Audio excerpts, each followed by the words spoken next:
রাসূলুল্লাহ সাল্লাল্লাহু আলাইহি সাল্লামের 25 বছরের বিবাহ, প্রথম বিবাহ সম্পাদন হলো আম্মা জান খাদিজাতুল কুবরা রাদিয়াল্লাহু তাআলা আনহার সাথে।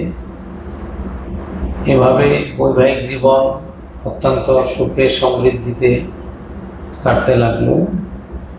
বয়স গড়াতে গড়াতে নবীজির বয়স যখন 35 বছর হলো, তখন কাবা সংস্কারের প্রয়োজন দেখা দেয়। কাবা ঘর মুসলমানদের সর্বপ্রথম ইবাদতের ঘর, হেদায়েতের ঘর। আল্লাহ রাব্বুল আলামিন কোরআন হাকিমে ইরশাদ করেন, ইন্না আউওয়ালা বাইতিন উদিয়া লিন-নাস লাল্লাযী বিবাক্কাতা মুবারাকা হুদাল লিল আলামিন। মানুষের ইবাদতের জন্য সর্বপ্রথম গৃহ নির্মিত হয়েছে কাবা। এটা মানব জাতির হেদায়েতের উৎস এবং রহমতের উৎস। এই ঘর দেখেই অনেক মানুষ হেদায়েত পেয়ে যায়, বিনা ওয়াজে, বিনা নসিহতে, কোনো ধরনের সোহবত ছাড়াই বহু মানুষ, পৃথিবীর বহু মুসলমান শুধু কাবা ঘরকে দেখে মুসলমান হয়, শুধু কাবা ঘরকে দেখে নিজেদের ঈমান আমলের তারাক্কি নিয়ে আসতে পারে, সহজে নিয়ে আসতে পারে ঈমান আমলের তারাক্কি। এই জন্য আল্লাহ রাব্বুল আলামিন কাবা ঘরকে মুমিনদের হেদায়েতের উৎস হিসাবে তৈরি করেছেন। এই কাবা ঘর যাদের সামর্থ্য আছে, ওয়ালিল্লাহি আলান নাসি হিজ্জুল বাইতি মান ইসতাতা ইলাইহি সাবিলা, যারা হজের খরচে সক্ষম, তাদের জন্য জীবনে একবার কাবায় গিয়ে হজ করে আসা ফরজ। বারবার করার সামর্থ্য থাকলে ভালো উমরা করবে, জিয়ারত করবে, তাওয়াফ করবে। এটা মুমিনদের ইমানি শক্তি বৃদ্ধির বড় একটা উৎস। এজন্য প্রত্যেক মুমিনের দোয়া করা উচিত, জীবনে একবার হলেও যেন সে কাবা ঘর তাওয়াফ করতে পারে, নবীজির রওজায়ে আতহার জিয়ারত করতে পারে। মুমিন যখন দোয়া করে, একসময় আল্লাহ তাআলা তাকে আমল করার সুযোগ দেন। আর যদি সুযোগ নাও পায়, শুধু দোয়ার কারণে ওই আমলের সওয়াব আল্লাহ তাআলা তাকে দিয়ে দেন। এই জন্য কোনো গরিব মানুষ যদি সবসময় হজের দোয়া করে, আল্লাহ হজ করার তৌফিক দাও, আর 2-4 টাকা 10 টাকা করে আস্তে আস্তে জমায়, এই লোকটা যদি হজ না করেও মারা যায়, হাসরের মাঠে উঠে দেখবে তার আমল নামা একটা কবুল হজ এসে গেছে। এর কারণ কি? নবীজি সাল্লাল্লাহু আলাইহি ওয়াসাল্লাম ইরশাদ করলেন, নিয়াতুল মুমিনি খায়রুম মিন আমালিহি। মুমিনের নিয়ত, প্রচেষ্টা, এটা তার আমলের চেয়ে উত্তম। এই জন্য আমাদের প্রত্যেকের উচিত কাবা ঘর জিয়ারত, নবীজির রওজা জিয়ারতের নিয়ত করা এবং সাধ্য অনুযায়ী অল্প অল্প করে প্রস্তুতি নেওয়া। এটা আমাদের একটা ইমানের বড় একটা দাবি। তো কাবা ঘরকে দেখে বহুত মুমিন ফাসেক, তারা দিনদার, ফরেজগার, আল্লাহওয়ালা হয়ে গেছে। এটা কাবার কারাম, কাবা শরীফের কারাম। এই মাকাম পৃথিবীর শুরু থেকে কিয়ামত পর্যন্ত এই মাকামকে আল্লাহ তাআলা পবিত্র রাখবেন। এখানে কখনো অনৈতিক, চরিত্রহীন কোনো কাজ আল্লাহ তাআলা করতে দিবেন না। এটা কাবা শরীফের একটা কারাম। এই কাবা ঘর টোটাল 10 বার নির্মাণ করা হয়। কয়বার? 10 বার। 10 বার নির্মাণ করা হয়। প্রথমবার কাবা ঘর নির্মাণ করেছেন ফেরেশতারা।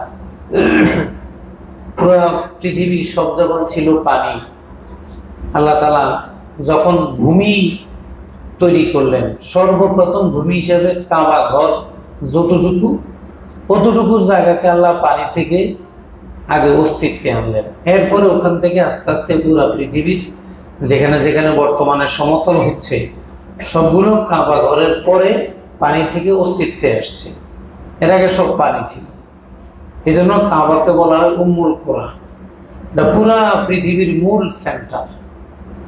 যে বিমানের রুট, পুরা পৃথিবীর মধ্যম যে সেন্টার, এটা হিসেবে রুটগুলো পরিচালিত হয়। এই জন্য আরবে আল্লাহ তাআলা কেন এত নবী রাসূল পাঠিয়েছেন? কারণ এটা হলো বিশ্ব বাণিজ্যের একমাত্র সবচেয়ে বড় যোগাযোগ মাধ্যম।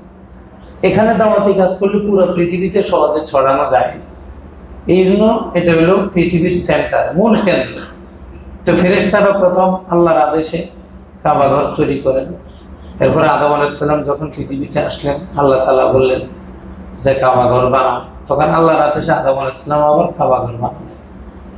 আদম আলাইহিস সালামের বহু বছর পর আবার শীশ আলাইহিস সালাম কাবা ঘর বানালেন। এক একটা বানানো থেকে আরেকটা বানানোর মাঝখানে কিন্তু দীর্ঘ সময়ের কারণে ওয়ালগুলো কোনোটা ধসে পড়ে যায়, কোনোটা খসে পড়ে যায়, কোনোটা পুরাতন হয়ে যায়, কোনোটা ফাটল ধরে যায়, অর্থাৎ সুন্দর একটা ঘর থাকে না। এই না থাকার কারণে মূলত বারবার বানানোর প্রয়োজন হয়, বিভিন্ন প্লাবন হয়, ঝড় তুফান হয়, ওয়ালগুলো ভেঙে যায়। এই ভেঙে যাওয়ার কারণে, নষ্ট হওয়ার কারণে বারবার কাবা ঘর নির্মাণ করার প্রয়োজন দেখা দেয়। তাহলে প্রথম বানিয়েছেন ফেরেশতারা, দ্বিতীয়বার বানিয়েছেন আদম আলাইহিস সালাম, তৃতীয়বার বানিয়েছেন হযরত শীশা আলাইহিস সালাম, চতুর্থবার বানিয়েছেন হযরত ইব্রাহিম এবং ইসমাইল আলাইহিস সালাম। প্রত্যেকবারেরই ভিত্তি কিন্তু এক জায়গায়, আল্লাহ রাব্বুল আলামিনের আদেশে ফেরেশতারা যে জায়গা বানিয়েছেন ঠিক ওই জায়গায় আদম, ওই জায়গায় শীশ, ওই জায়গায় ইব্রাহিম আলাইহিস সালাম থেকে আজ পর্যন্ত যে ভিত্তিটা, এই ভিত্তিটা কখনো এমন হয়নি যে এখান থেকে 1 ফুট আধা ফুট এদিক সেদিক হয়েছে। আল্লাহ তাআলা শুরু থেকেই কাবা ঘরের ভিত্তিটাকে সংরক্ষণ করছে ফেরেশতাদের মাধ্যমে, ওহীর মাধ্যমে, জিবরাইল আলাইহিস সালামের মাধ্যমে, নবীদেরকে দেখায় দেওয়ার মাধ্যমে। পঞ্চম এবং ষষ্ঠবার কাবা ঘর নির্মাণ করেন আমালেকা এবং জুরহুম গোত্র, যেখানে ইসমাইল আলাইহিস সালাম বেড়ে উঠেছেন। সপ্তমবার কাবা ঘর নির্মাণ করে কুসাই বিন কিলাব, নবীজির দাদার দাদা, পূর্বপুরুষ যিনি ছিলেন কুসাই বিন কিলাব, তিনি সপ্তমবার কাবা ঘর নির্মাণ করেন। অষ্টমবার কাবা ঘর নির্মাণ করেন কুরাইশরা, যেটা নিয়ে আমাদের আলোচনা হবে। নবমবার কাবা ঘর নির্মাণ করেন আব্দুল্লাহ ইবনে জুবাইর।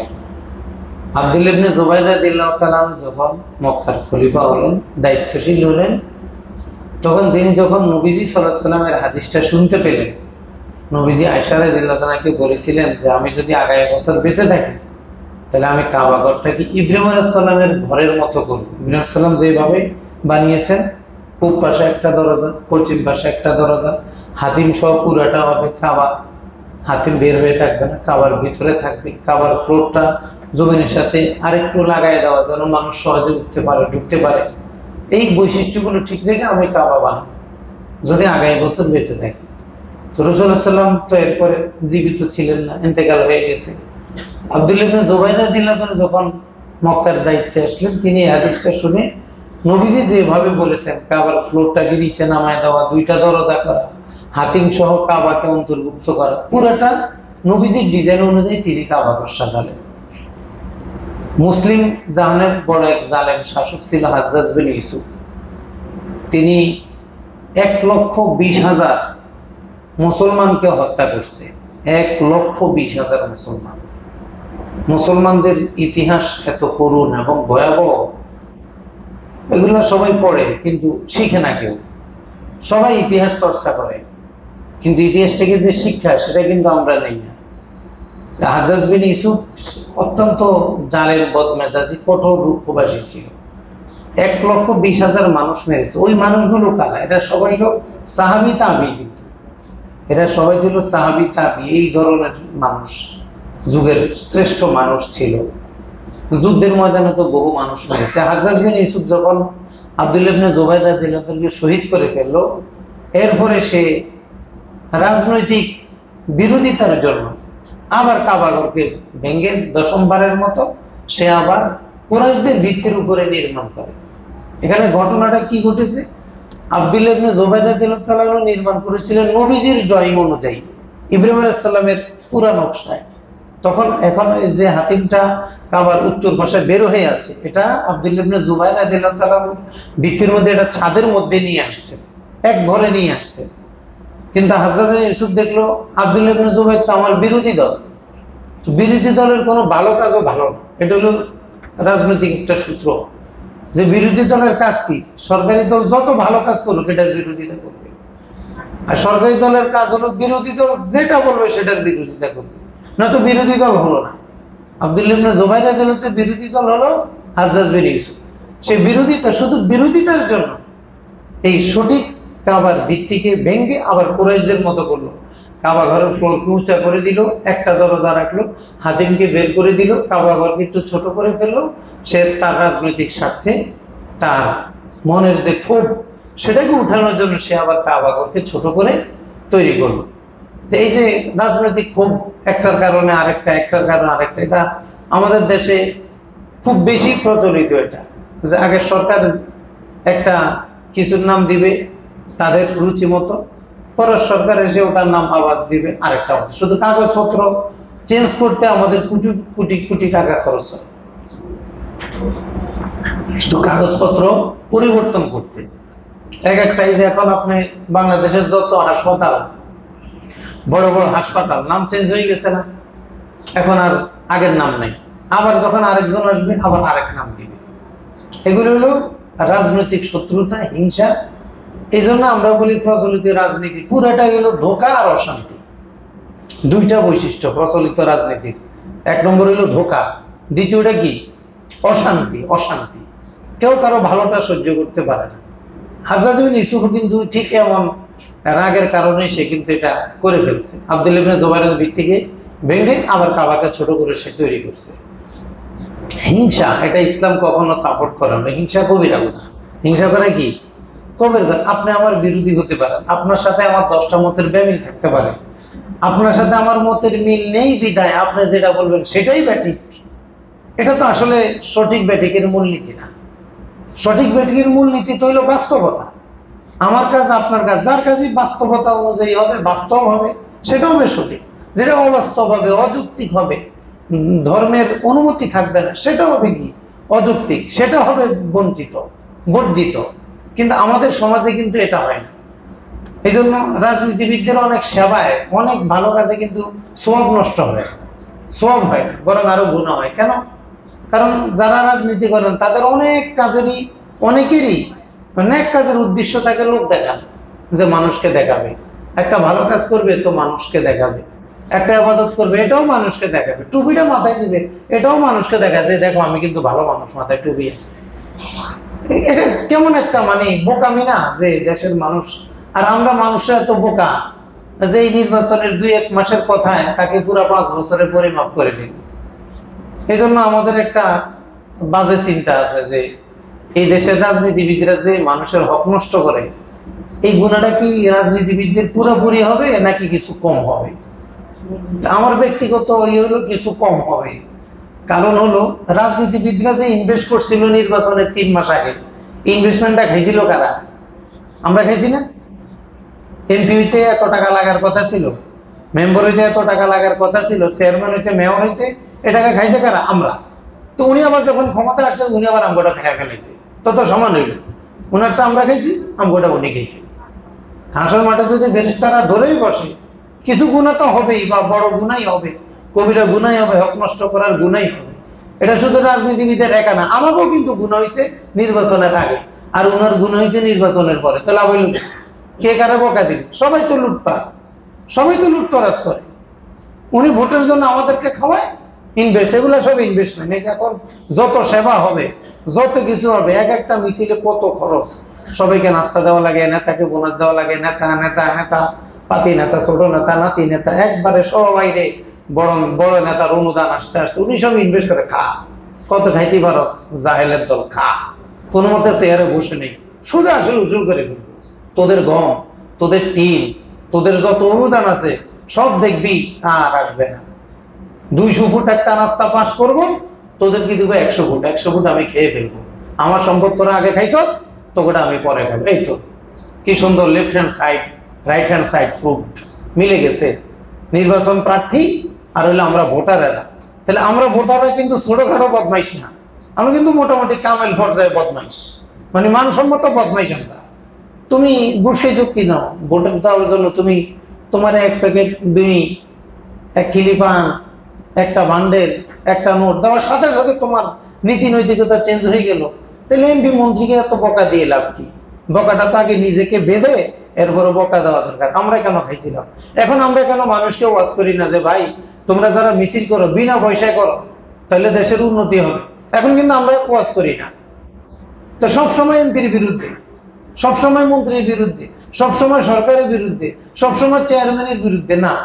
এখন আমরা ওয়াজ করা দরকার যে ভাই তোমরা বিনা পয়সায় মিছিল করো, তোমরা বিনা পয়সায় পোস্টার লাগাও, তোমরা বিনা পয়সায় নেতা নির্বাচনের পক্ষে কথা বলো। তাহলে উনি যখন খাইতে খাইতে পেটটা তাড়াতাড়ি ভরে যাবে। এখন উনি তো ক্ষমতা আসলে প্রথম টার্গেট থেকে আগে চালান উঠিতে হবে, চালান ইনভেস্টমেন্ট, বিশাল ব্যবসা। এখন তো চালান উঠে টুটিতে ওনার 2-1 বছর চলে যায়, এরপরে উনি চিন্তা করে আবার যে দাঁড়াবো, কয়েকবার দাঁড়ানোর টাকা আগে উঠে নি, কারণ তোরাই তো খাবি, তোদের টাকা তোরাই ঘুরে ফিরে খাস, লস কোথায় হয়? তোরা খাস আমার 1 টাকা, আমি খাই তোদের 1000 টাকা, 999 টাকা আমার লাভ হবে প্রত্যেক নির্বাচনে। বুঝে দেখ জাহেল মানুষ, তোদের মতো বদমাইশকে সোজা করার জন্য আমার মতো ভদ্রলোকই যথেষ্ট। 1 টাকা খাবি, তোদের 999 টাকা আমি খেয়ে ফেলবো।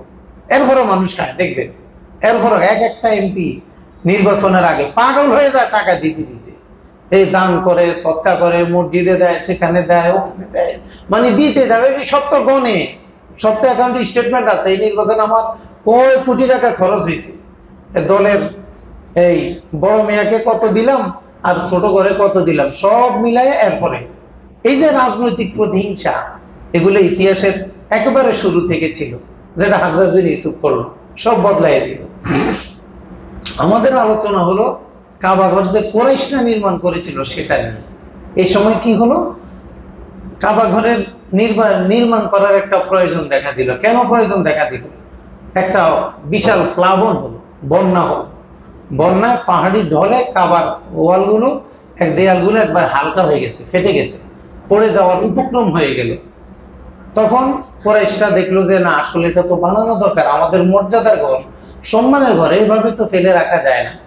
আরেকটা ঘটনা ঘটলো এর মধ্যে, এক মহিলা কাবা ঘরে সুঘ্রাণ দেওয়ার জন্য আগরবাতিতে বাতাস করতেছিল, আগরবাতি বাতাস করে সুঘ্রাণ দিতেছিল।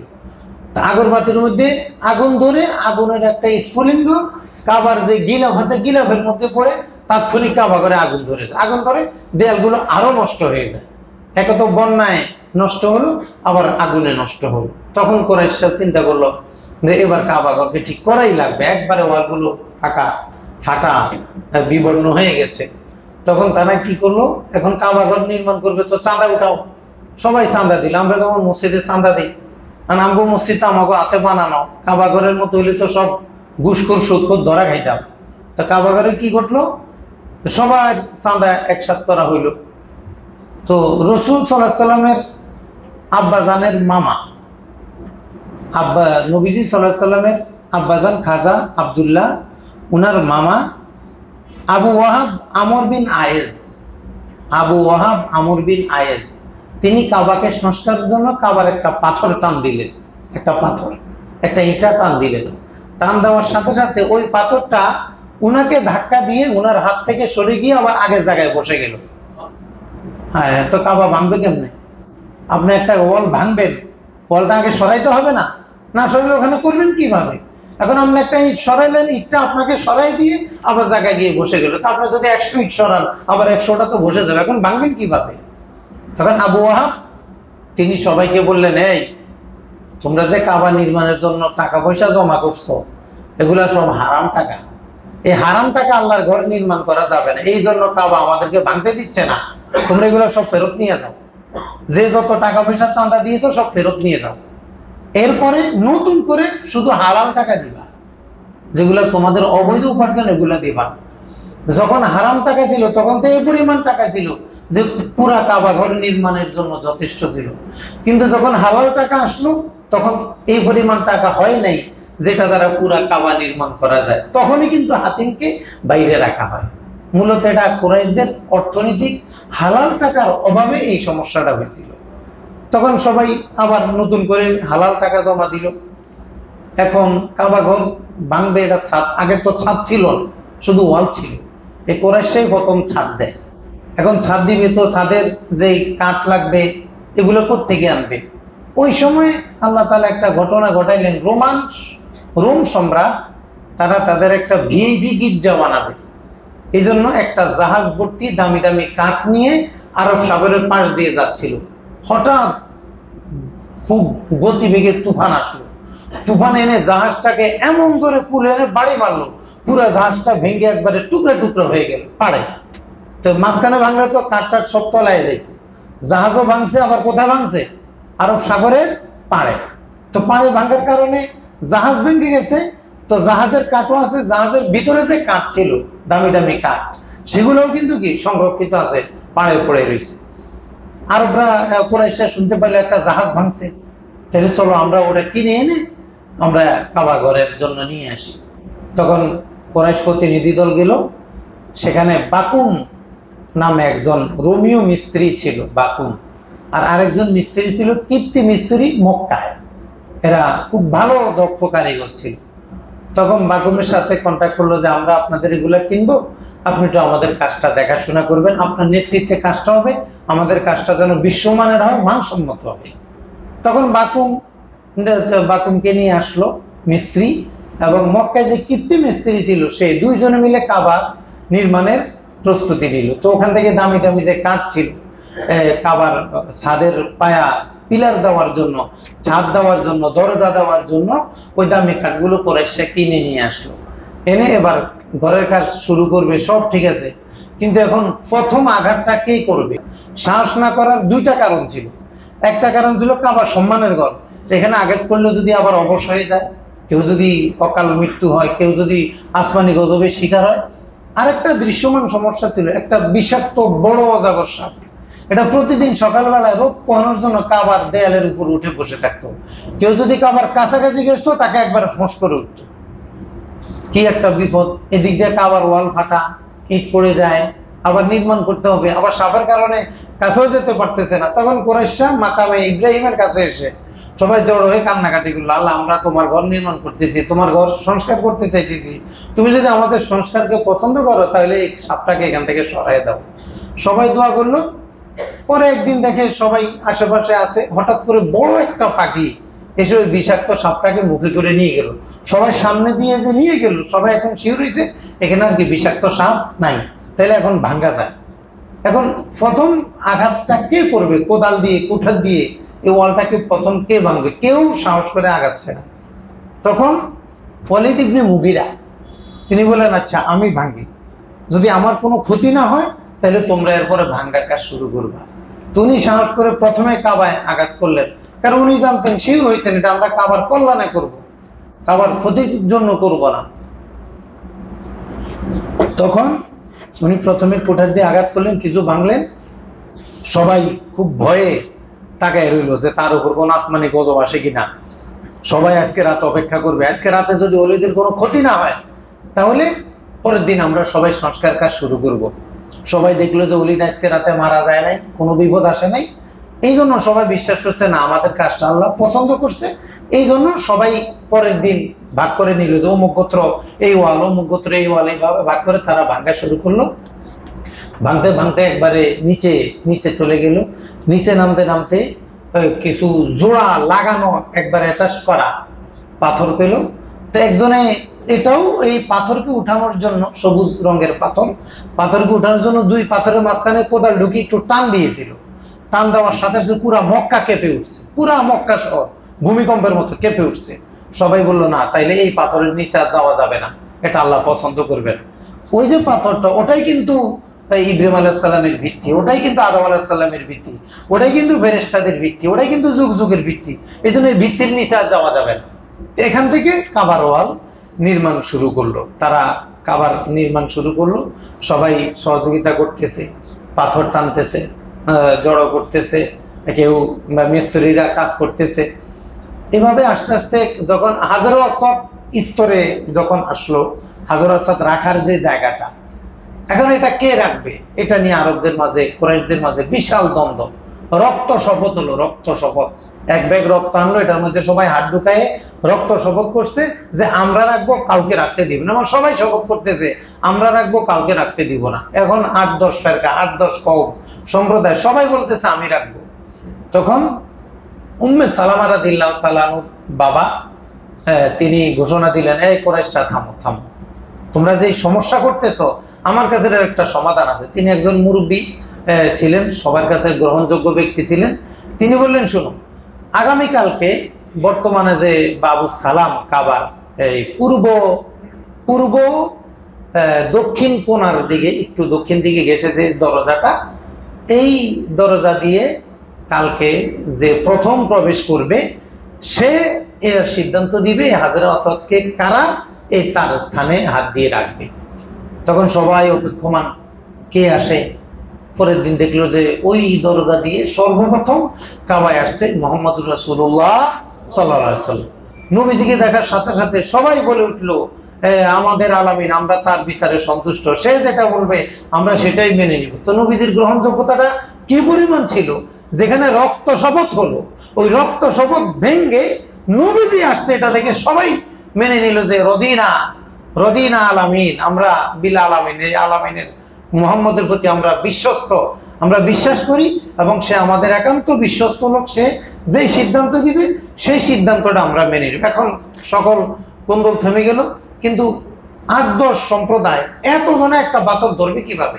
একটা পাথর তো সর্বোচ্চ ২-১ জনে ধরতে পারে, কিন্তু শত শত মানুষ কিভাবে ধরবে? তার যদি সম্প্রদায়ের নেতা হয়, এত নেতা একসাথে তো পাথর ছুঁইতে পারবে না। তখন নবীজি সাল্লাল্লাহু আলাইহি ওয়াসাল্লাম বললেন, একটা চাদর আনছে। নবীজি নিজের হাত মুবারক দিয়ে হাজরা আসওয়াদটা চাদর উপরে রাখলেন। এবার বংশের নেতা যারা, সর্দার যারা, তাদেরকে বলল, আপনারা কোনা কোণে ধরেন, আপনি কোণে, আপনি কোণে, আপনি কোণে, আপনি জায়গায়। চাদর তো বড়, এটাকে তো অনেকে ধরা যায়। তো সবাই মিলে ধরে নিল। আমার নবীজি নিজের হাতে এই পাথরটাকে নিজের হাতে হাজরা আসওয়াদের যে জায়গা কোনা, এই গর্ত আছে, গর্তের মধ্যে রেখে। এখানে আবার একটা ঘটনা ঘটল, ইবলিস আসলো। এই সময় সবাই চাদর নিয়ে গেছে হাজরা আসওয়াদের গোড়ায়। এখন নবীজি সাল্লাল্লাহু আলাইহি ওয়াসাল্লাম হাজরা আসওয়াদটা হাতে নিয়ে হাজরা আসওয়াদের যে জায়গা ওয়ালের ভিতরে এখানে রাখবেন, এই সময় ইবলিস আসলো। শাইখে নজদ, বিশাল দাড়ি, জুব্বা, পাগড়ি, শাইখে নজদ। সাহাবে কেরাম বলতেছেন শাইখে নজদ আসলো। এই শয়তান সবসময় নজদি শাইখের সুরত ধরে আসে এবং অনেকে বুঝতে পারে এটা শাইখে নজদ। সে এসে বললো আফসুস, সে এসে একটা পাথর, ওই যে পাথরটা রাখবে কাবার ওয়ালের ভিতরে, হাজরা আসওয়াদ গর্তটা একটু বড় ছিল, হাজরা আসওয়াদটা গর্তের তুলনায় ছোট ছিল। এখন এই হাজরা আসওয়াদকে যদি টাইট করে লাগাতে হয়, তাহলে আরেকটা পাথর দিয়ে টাইট করতে হবে। তাহলে হাজরা আসওয়াদের সাথে আরেকটা পাথর লাগাইতে হবে, যেটা হাজরা আসওয়াদকে টাইট করে ওখানে বসায় রাখবে। তখন ওই শাইখে নজদ দেশে ওই ভিড়ের মধ্যে ঢুকে নবীজির হাতে আরেকটা পাথর দিতে চাইল। ইবনে আব্বাস রাদিয়াল্লাহু বললেন, এই থামো, তুমি কে? তোমাকে তো আমরা চিনি না, তুমি কে? তুমি কেন পাথর দিতেছো? আব্বাস রাদিয়াল্লাহু তাআলা নিজে আরেকটা পাথর নবীজির হাতে দিলেন, যে আপনি ওই হাজরা আসওয়াদের নিচে এই পাথরটা দিয়ে ওটাকে টাইট করে বসাইয়া দেন। তখন নবীজি বললেন, না, আমাদের মধ্য থেকে ছাড়া আমরা কারো পাথর নিব না। নবীজি কিন্তু একে আর ওইভাবে ধরাইয়া দেন নাই, বললেন আমরা কারো পাথর নিব না। তখন ইবলিস এই শাইখে নজদ চিৎকার করে বলা শুরু করলো, আফসুস মক্কার ধনবান ব্যক্তিদের জন্য, আফসুস মক্কার শক্তিশালী ব্যক্তিদের জন্য, আফসুস মক্কার বিবেকবান ব্যক্তিদের জন্য। তারা একজন কম বয়স্ক লোককে, গরিব লোককে হাজরা আসওয়াদের দায়িত্ব দিল। আফসুস, তোমরা মনে রাখবা, এই ব্যক্তি, এই গরিব ব্যক্তিটা, এই ধনহীন, এই সম্পদহীন ব্যক্তিটা একদিন তোমাদের মাঝে পার্থক্য করে দিবে, তোমাদেরকে টুকরা টুকরা করে দিবে। এগুলা চিৎকার করতে করতে সে চলে গেল। সবাই তো হাজরা আসওয়াদ নিয়ে ব্যস্ত, ওই শয়তানের আত্মচিৎকারের দিকে মনোযোগ দেওয়ার কারো সুযোগ হলো না। তো শয়তান, দেখেন, শয়তান একবারে এই জায়গায় মূল পয়েন্টে কিন্তু শয়তান হাজির। হাজরা আসওয়াদ রাখবে, ঠিক শয়তান আসছে একটা পাথর দিয়ে দিতে। তো শয়তানের হাতে লাগা পাথর যদি হাজরা আসওয়াদের সাথে থাকে, তাহলে সে চিন্তা করলো এটা একটা, এখানে আরেকটা শয়তানি যুগে যুগে করা যাবে। কিন্তু আল্লাহ তাআলার সিদ্ধান্ত তো ওকে এটা করতে দিবে না, এই জন্য আল্লাহ তাআলা তাকে সরাই দিলেন। এভাবে আল্লাহ তাআলা ইবলিসের ধোঁকা থেকে মক্কাবাসীকে হেফাজত করলেন। তো নবীজি আব্বাস রাদিয়াল্লাহু তাআলা থেকে পাথরটা নিয়ে সুন্দর করে রেখে দিলেন। এই পুরা সমস্যার সমাধান হলো।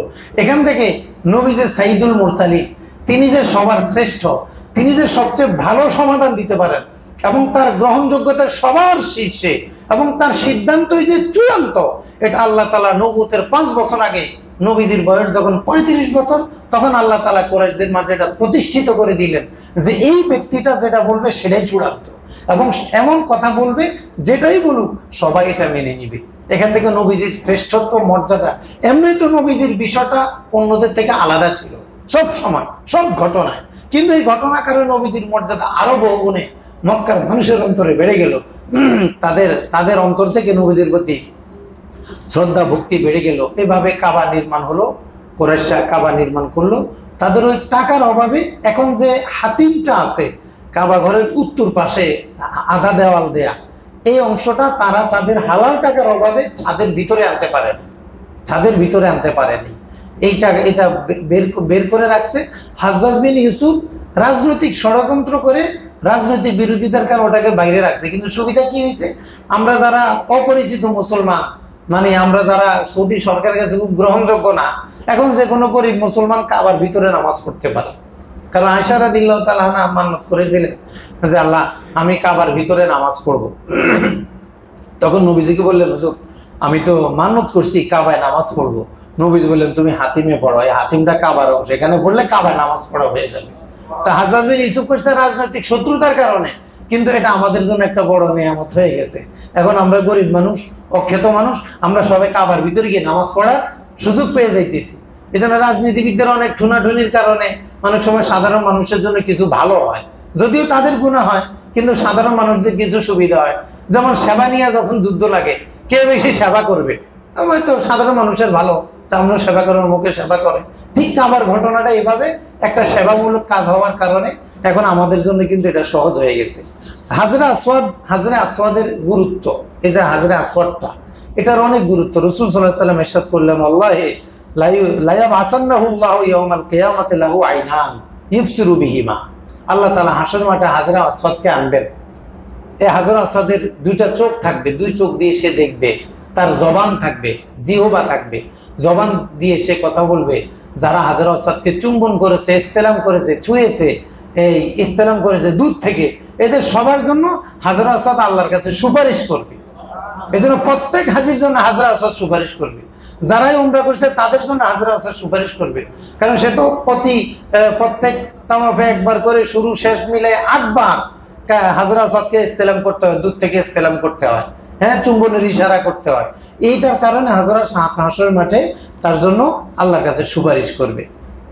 নবীজি সাল্লাল্লাহু আলাইহি ওয়াসাল্লাম হাদিসে ইরশাদ করে, ইন্না মাসহার রুকনি ইয়ামানি ওয়া রুকনিল আসওয়াদ ইয়াহাত্তুল খাতায়া হাত্তান, যে রুকনে এই হাজরে আসওয়াদ আর মাকামে মাহমুদ যেটা, এগুলাকে কেউ যদি স্পর্শ করে, এইগুলাকে কেউ যদি স্পর্শ করে তাহলে তার গুনাহ মাফ হয়ে যায়। আল্লাহ তাআলা তার গুনাহ মাফ করে দেন, এমন ভাবে মাফ করে দেন একবারে তার কোনো গুনাহই থাকে না, ভালোভাবে আল্লাহ তাআলা তাকে মাফ করে দেন। এজন্য হাজরা আসওয়াদ স্পর্শ করা অথবা দূর থেকে ইশারা করে গিয়ে ইস্তেলাম করা, চুম্বন করা, এগুলো সবই উলামায়ে কেরাম বলছেন এই মর্যাদার অন্তর্ভুক্ত হবে। এজন্য হাজী সাহেব যারা উমরা করে এদের অনেক ফজিলত, অনেক মর্যাদা, এদের গুনাহ মাফ হয়, অনেক ফজিলত আছে এদের। এজন্য আমাদের যাদের সুযোগ হয়, সামর্থ্য আছে, আমরা হজ উমরার জিয়ারতে যাব ইনশাআল্লাহ। এখানে রাসূল সাল্লাল্লাহু আলাইহি ওয়াসাল্লাম কাবা নির্মাণের সময়, ফাতে মক্কার সময় কাবা নির্মাণ চাইলে করতে পারতেন ইব্রাহিম আলাইহিস সালামের ভিত্তির উপরে, যেটা আব্দুল্লাহ ইবনে জুবাইর রাদিয়াল্লাহু তাআলা পরে করছেন, কিন্তু নবীজি করেন নাই। কেন করেন না? একটা কারণ বর্ণনা করছেন যে এখন আমি যদি কাবা ঘরকে ভাঙতে যাই, নতুন করে করতে যাই, এখন যারা মুসলিম হলো, মুসলিম, এদের অন্তরে কাবা প্রীতি, কাবার ভালোবাসার কারণে এরা ভুল বুঝতে পারে যে নবীজি ক্ষমতা পেয়ে কাবা ঘরটা ভেঙে দিল। একটা বাজে ভুল তথ্য সন্ত্রাস কাফেররা চালাইতে পারে। এই জন্য নবীজি কাবা ঘরকে না ভেঙে আগের ভিত্তির উপরে রেখে দিলেন। বলছেন পরে যখন এদের ঈমান আকীদা শক্ত হবে, এরপরে আমি সুযোগ পাইলে এটাকে সংস্কার করে দিব। এখান থেকে মুহাদ্দিসিনে কেরাম, ফুকাহে কেরাম একটি উসুল বের করেছেন, দাফুদ দরারে খায়রুম মিন জালবিন নাফে। কোনো ভালো কাজ করলে যদি সাধারণ মানুষ ভুল বুঝে, সাধারণ মানুষের ঈমান আকীদা নষ্ট হয়ে যায়, এমন ভালো কাজ না করা ভালো। এতে মানুষের ক্ষতি হয়, এমন ভালো কাজ করা যাবে না। মানুষের ঈমান আকীদা নষ্ট হয়ে যেতে পারে, এমন ভালো কাজ হলেও এটা করা যাবে না। আগে এটা ঠিক করতে হবে যে ভালো কাজের কারণে যেন অন্য ভালো কাজ ছুটে না যায়। যেমন একজনকে আমি জিজ্ঞাসা করলাম, ভাই আপনি জামাতে যান না কেন? খুব ভালো, মুনাজাতে কান্নাকাটি করে, তাহাজ্জুদ পড়ে, সব ঘরে পড়ে। জিজ্ঞাসা করলাম, ভাই আপনি জামাতে যান না কেন? বলে না। অনেকবার জিজ্ঞাসা করছি, বলে না। কিন্তু লোকটা আমার খুব পছন্দ, এত একটা ভালো লোক, জেনারেল, কিন্তু খুব ইবাদত গুজার, জামাতে যায় না। এই জিজ্ঞাসা করতে করতে একদিন কয়, ভাই আমার একটা ভয় লাগে জামাতে যাইতে। কি ভয় লাগে? নবীজি সাল্লাল্লাহু আলাইহি ওয়াসাল্লাম বলছেন, কারো কারণে যদি জামাতের কাতার বেঁকা হয়ে যায় সে মুনাফিক হবে। এখন আমার কারণে যদি বেঁকা হয়ে যায়, আমি যদি মুনাফিক হয়ে যাই, মুনাফিক হওয়ার ডরে আমি আর জামাতে যাই না। লা হাওলা ওয়ালা কুওয়াতা ইল্লা বিল্লাহ। এই বুঝি আমাগো কাম। হ্যাঁ, জামাতের কাতার বেঁকা হয়ে গেলে কি হয়ে যাবে? মুনাফিক হয়ে যাবে। এখন আপনাকে বোঝা লাগবে কোন কোন খারাপ কাজ থেকে বাঁচানোর জন্য কোন ভালো কাজ ছেড়ে দিবেন, এই সিদ্ধান্ত আমি আর আপনি দিলে হবে না, এটা দিতে হবে মুস্তাহিদ ইমামরা। কারা দিতে হবে বলেন? কারা দিবে? মুস্তাহিদ ইমামরা এই সিদ্ধান্ত, আমি আর আপনি দিলে হবে না। একজন উঠে বলে এই এটা করো কেন, এটা করলে মানুষ ভুল বুঝবে, এটা ছেড়ে দাও। না না, আপনি বলার কে? এটা বলতে হবে মুস্তাহিদ ইমাম। তাহলে তো উনার কথাই সঠিক যে মুনাফিক হওয়ার ডরে উনি জামাতেই আসে না। তার একজনে আপনাকে কি বলবে জানেন? উনি শুধু ফরজ পড়ে চলে যাবে, বলে তুমি সুন্নত নফল পড়ো না কেন? শুনো, এখন সে কায়দা দিবে, শরী কায়দা, যে সুন্নত নফল পড়া এটা হলো সুন্নত, আর রিয়া থেকে বাঁচা হইলো ওয়াজিব। রিয়া থেকে বাঁচা কি? ওয়াজিব। আমি সুন্নত নফল বলে আমার রিয়া আসে, এই ওয়াজিব থেকে বাঁচার জন্য আমি নিয়মিত সুন্নত ছেড়ে দিই। কারণ তুমি কি কবা? কারণ সবাই যদি এরকম ছাড়া শুরু করে দেয় তাহলে তো ওই দিনের কোনো আমলই থাকবে না। এই জন্য সিদ্ধান্তটা আমি আর আপনি দিলে হবে না, এই সিদ্ধান্তটা দিতে পারবে কে?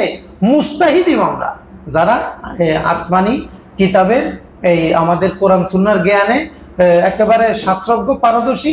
তারাও বলবে এই খারাপ থেকে বাঁচানোর জন্য এই ভালো কাজটা ছেড়ে দেওয়া যেতে পারে। মসজিদের ইমাম আর আমাদের যেখান থেকে এসে এই কথা বলা যাবে না যে এই কারণে এই ভালো কাজ ছেড়ে দিব আর আমি খুব সতর্কতার নজির দেখাবো, এটা করা যাবে না। তাহলে রসুল সাল্লাল্লাহু আলাইহি সাল্লামের 35 বছর বয়সে কাবা নির্মাণের ঘটনা ঘটলো। রসুল সাল্লাল্লাহু আলাইহি সাল্লাম তখনই প্রমাণ করে দিলেন যে নবীজির সমাধানই মানুষের সমস্যার একমাত্র নির্ভেজাল সমাধান। কি? নবীজির সমাধানই মানুষের সমস্যার একমাত্র নির্ভেজাল সমাধান। এত সুন্দর সমাধান আর কেউ দিতে পারবে না।